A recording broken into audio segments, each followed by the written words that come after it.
حضرت مولانا فضل الرحمان صاحب، قائد و امیر و سپہ سالار جمعیت علماء اسلام، انتہائی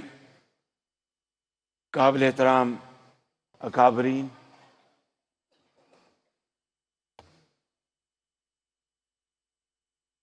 انتہائی قابل احترام علماء کرام، ممبران سینٹ و قومی اسمبلی، دانشور حضرات اور جمعیت علماء اسلام کے بہت شاندار جیالے جو یہاں پر آج موجود ہیں، جنہوں نے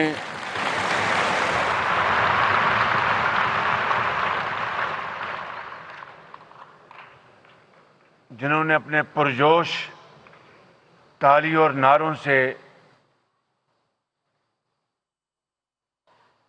نہ جانے کتنے محلات کو، ان کی بنیادوں کو ہلا کے رکھ دیا ہے۔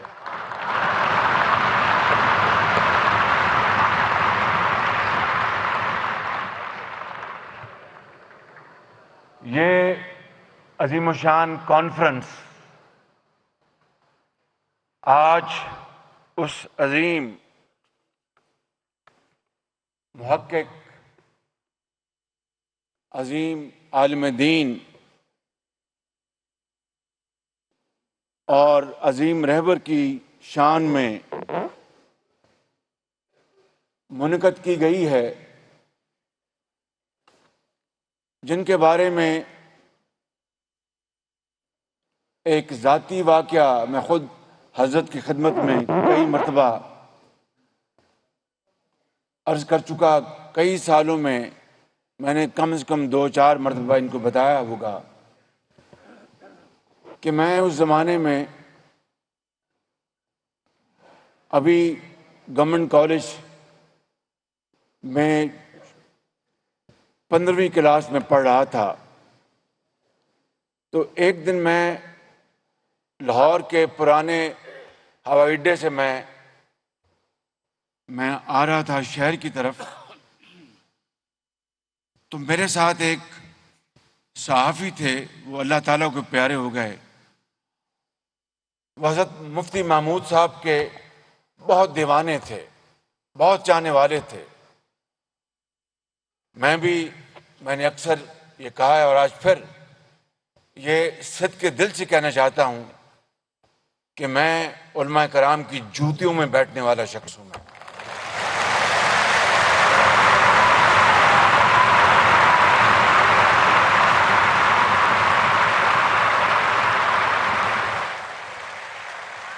اور یہ بات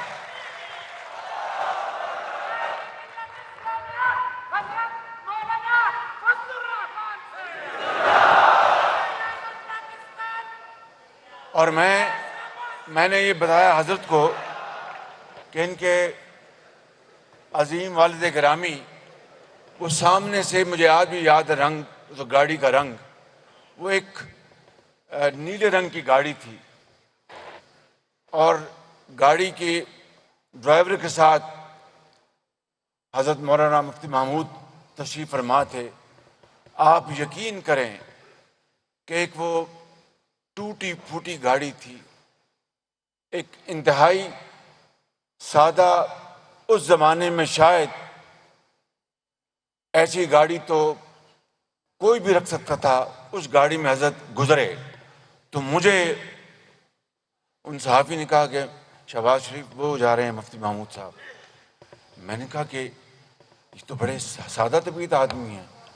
کہنے کہ آپ نے دیکھا نہیں کہ کتنی سادہ گاڑی میں وہ سفر کر رہے تھے، یہی ان کی زندگی کا اوڑھنا بچھونا ہے۔ وہ اسی طریقے سے انتہائی سادہ طریقے سے وہ زندگی بسر کرتے ہیں۔ چنانچہ جب یہ سلسلہ چلا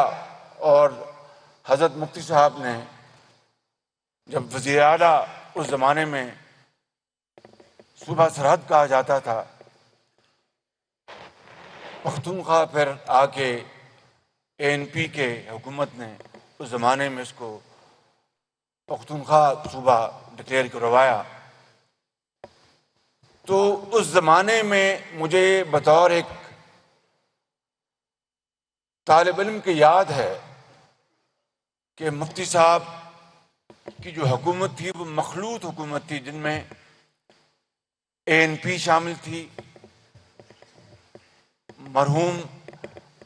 اسلم خٹک صاحب کا گروپ وہ شامل تھا،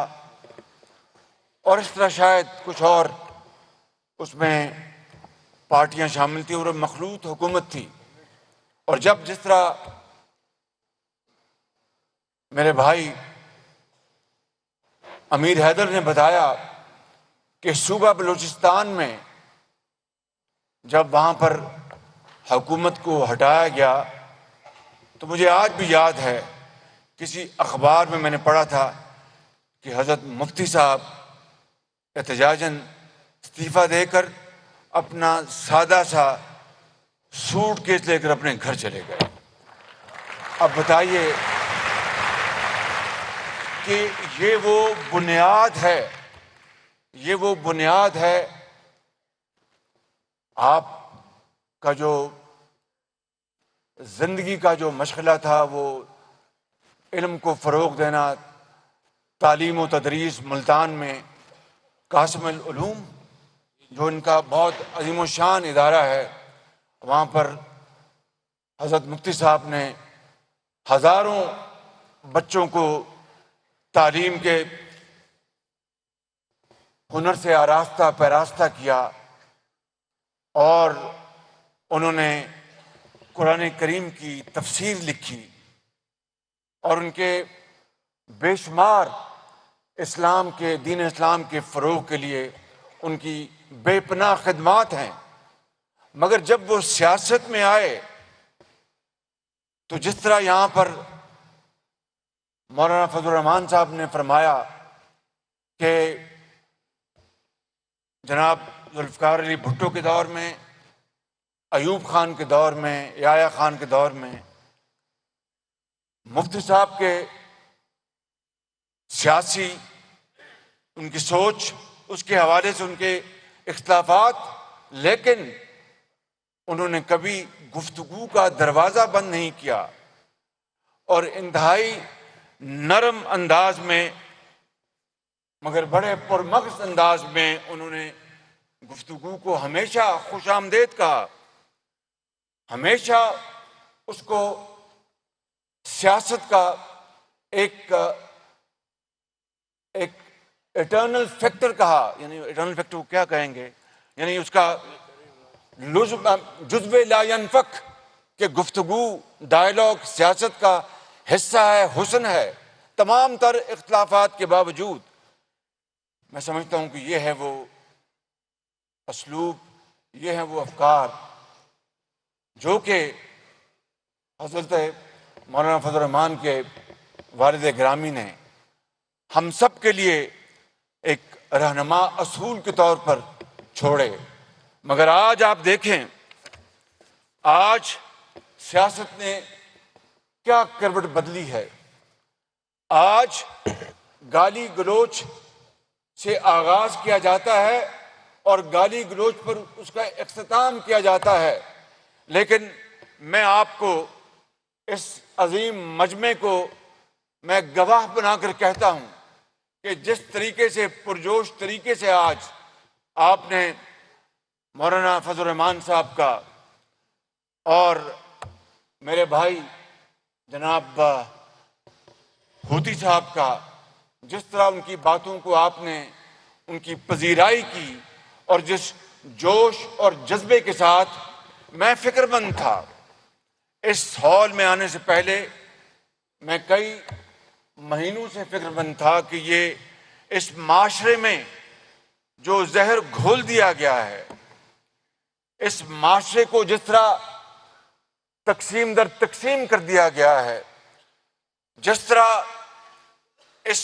معاشرے کے اندر ایک ایسا ایک ایسا گروہ پیدا کیا جا رہا ہے جس کو سکھایا جا رہا ہے کہ آپ نے ہر شریف آدمی کی بےعزتی کرنی ہے، آپ نے گالی سے آپ نے اپنی بات شروع کرنی ہے، چاہے وہ پاکستان کے اندر، چاہے وہ برطانیہ میں، چاہے وہ سعودی عرب میں یا امریکہ میں،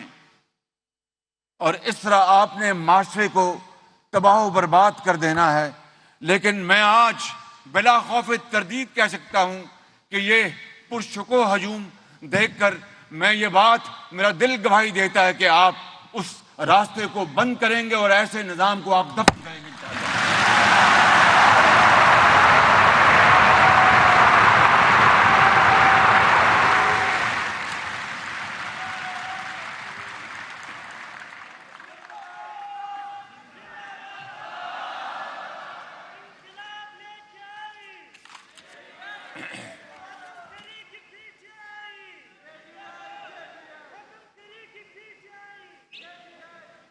اس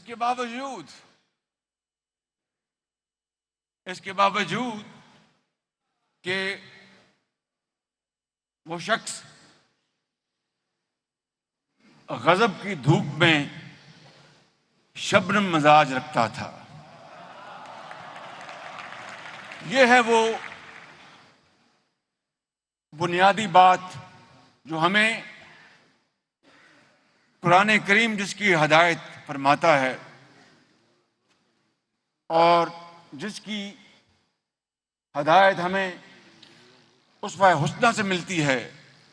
میں سمجھتا ہوں کہ آج جس مشکل ترین حالات میں جناب مولانا فضل الرحمان صاحب، جناب میاں محمد نواز شریف صاحب، جناب آصف زرداری اور بلاول بھٹو صاحب اور درجہ بدرجہ اے این پی کے یہاں پر اصحاب تشریف فرما ہیں، بی این پی، باپ، ایم کیو ایم، اور اس طرح درجہ بدرجہ تمام اس مخلوط حکومت میں ہم نے جس سوچ کے ساتھ اور جس عزم کے ساتھ ہم نے یہ اقتدار سنبھالا، یہ پھولوں کی صید نہیں، یہ ایک کانٹوں بھرا سفر ہے اور ہمیں اس کا علم تھا۔ لیکن جس طرح یہاں پہ بتایا حیدر ہوتی صاحب نے، میں آپ کو انتہائی ذمہ داری سے عرض کرتا ہوں کہ ان رہنماؤں کی رہنمائی میں، میرے قائد نواز شریف کی رہنمائی نے، ہم نے بہت مشکل حالات سے ہم گزر کے آئے ہیں اور ابھی بھی اس میں گزر رہے ہیں، لیکن انشاءاللہ ہماری نیت میں اخلاص ہے۔ خدا کے فضل و کرم سے ہم سب انسان ہیں، فرشتے نہیں ہیں، اور مجھے اس کے اوپر بات کرنے کی اس لیے میں ضرورت نہیں سمجھتا کہ آپ لوگ جو میرے سامنے بیٹھے ہیں اور یہاں پر بیٹھے ہیں، جو علم اور جو عبور آپ کو قرآنی آیات اور سنت نبی پر ہے، میں تو ایک طفل مکتب ہوں بالکل، لیکن ایک بات جانتا ہوں کہ اگر نیت میں اخلاص ہو اور اللہ سے ڈر کر ہم کام کرنے کی جستجو کر لیں تو پھر وہ مالک راستہ بناتا ہے، پھر وہ تمام مشکلات دور کر دیتا ہے۔ بالکل اسی لیے آپ نے دیکھا کہ معیشت ہچکولے لے رہی تھی اور یوں لگتا تھا کہ آج پاکستان خدا نخواستہ دیوالیہ ہو جائے گا، اور ایک شخص دن رات دل سے یہ بد دعائیں کر رہا تھا کہ یہ دیوالیہ ہو جائے، یہ پاکستان خدا نخواستہ سری لنکا بن جائے۔ لیکن حضرت کی دعاؤں سے، قوم کی دعاؤں سے اور شعور سے اور محنت سے ہم نے وہ مرحلہ بہت اچھے انداز میں طے کیا، اور اس کے بعد آپ نے دیکھا کہ ہم نے معیشت کو آگے بڑھانے کے لیے آہستہ آہستہ اقدامات شروع کیے. بڑی لوگوں کو تکلیف پہنچی ہے، اس میں کوئی شک نہیں. اور مجھ جیسا شخص، ایک حقیر شخص جس نے 10 سال پنجاب میں بطور ایک خادم کے خدمت کی ہو، ادویات مفت دی ہوں، کتابیں مفت دی ہوں، لیپ ٹاپ مفت دیے ہوں، اور ہسپتالوں میں علاج مفت وہاں پر عام آدمی کا جاری کیا ہو، اور کڈنی اور لیور سینٹر بنایا ہو دنیا کا ایک شاندار ترین اربوں روپے کی سرمایہ کاری کے ساتھ، جہاں پر بیوہ اور یتیم آ کر اپنے گردوں کا اور جگر کا علاج فری کرائیں، جہاں پر ملک کے اندر الحمدللہ پبلک ٹرانسپورٹ جاری کی ہو. کیا وہ شخص جن کو اس مخلوط حکومت کے قائدین نے اپنی کرم فرمائی سے اور اللہ کی مہربانی سے مجھے اپنا وزیر اعظم چنا، میں اس حقیر خدمات کے بعد عوام کے اوپر مہنگائی کا بوجھ لا دوں گا؟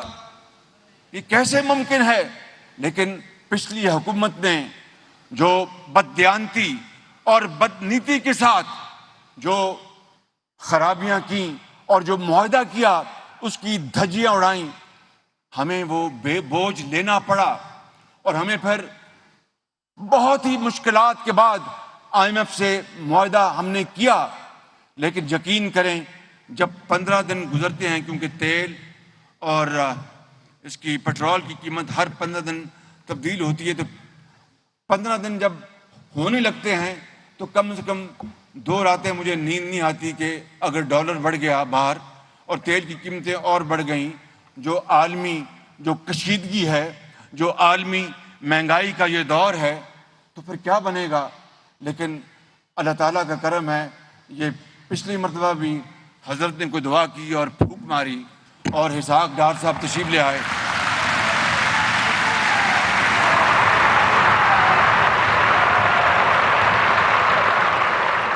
ذرا ملاحظہ کیجئے گا، میں نے پھونک کی بات کی ہے، جادو ٹونے کی بات نہیں کی میں نے.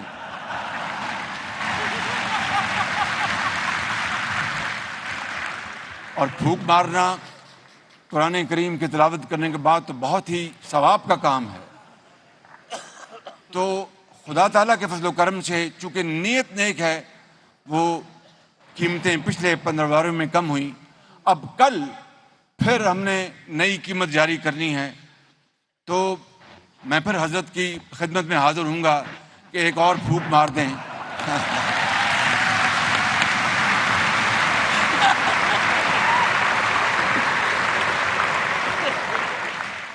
ویسے اگر حضرت ایک خاص طرف اپنا چہرہ مبارک کر کے رخ کر کے پھونک مار دیں تو معاملہ سارا حل ہو جائے گا بالکل. اور وہ زیادہ دور نہیں یہاں سے، بس پھونک ہی ماریں گے، کام ہو جائے گا انشاءاللہ. پاکستان کے 22 کروڑ عوام مشکلات سے نکل آئیں گے. میرا یہ ایمان ہے، اس مالک نے یہ ملک، عظیم ملک پاکستان، یہ معرض وجود میں آیا غریب رہنے کے لیے نہیں اور کشکول لے جانے کے لیے نہیں، خودداری اور عزت کے ساتھ رہنے کے لیے اور ترقی کرنے کے لیے، خوشحالی کا انقلاب لانے کے لیے. مجھے ایک دن وہ جو سابق ہیں وزیر اعظم، انہوں نے وہ روز ویڈیو دکھاتے ہیں اپنے جلسوں میں، اور جلسوں میں آ کے پتہ نہیں کیا کیا باتیں کرتے ہیں، کچھ سمجھ میں نہیں آتا کہ یہ بات کیا کر رہے ہیں. کبھی کہتے ہیں کہ جاپان اور جرمنی جو ہے یہ ہمسایہ ممالک ہیں،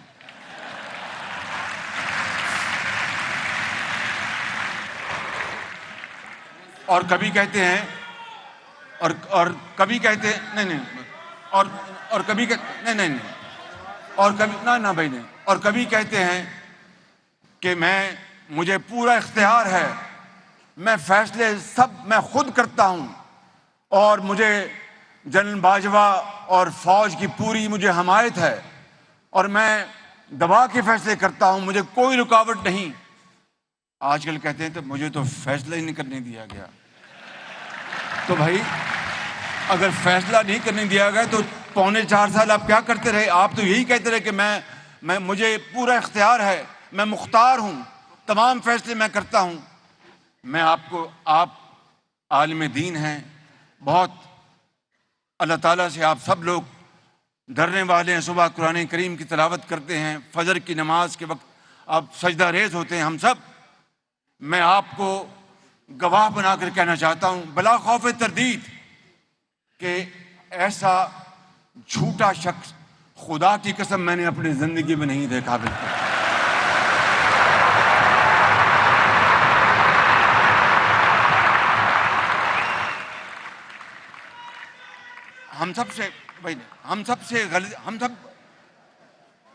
ہم سب انسان ہیں، غلطی کے پتلے ہیں، اللہ سے ہر وقت اپنے گناہوں کی معافی مانگتے ہیں، لیکن صبح سے لے کے رات تک، سر سے لے کے پاؤں تک جھوٹ بولنا، دروغ گوئی کرنا، الزامات لگانا، میں وہ بات علیحدہ کروں گا. اور دن رات قوم کے خلاف، ملک کے خلاف، اداروں کے خلاف سازش کرنا، اس سے بڑا فراڈیا دنیا میں پیدا نہیں ہوا. بالکل میں آپ کو بتانا چاہتا ہوں. اس لیے میں آج سمجھتا ہوں کہ ختاماً یہ بات عرض کرنا چاہتا ہوں کہ حضرت مولانا مرحوم مغفور حضرت مولانا مفتی محمود صاحب کی ان کی جو زندگی ہے، جس میں اختلاف کے باوجود نرم رویہ، اچھی گفتار اور ڈائلاگ اور مکالمے کو انہوں نے ہمیشہ اس کو خوش آمدید کہا. آج یہ وقت کی اہم ترین ضرورت ہے، اور سادگی اور پرہیزگاری اور امانت کہ وہ ایک مجسمہ تھے. میں سمجھتا ہوں کہ اگر ہم اس حوالے سے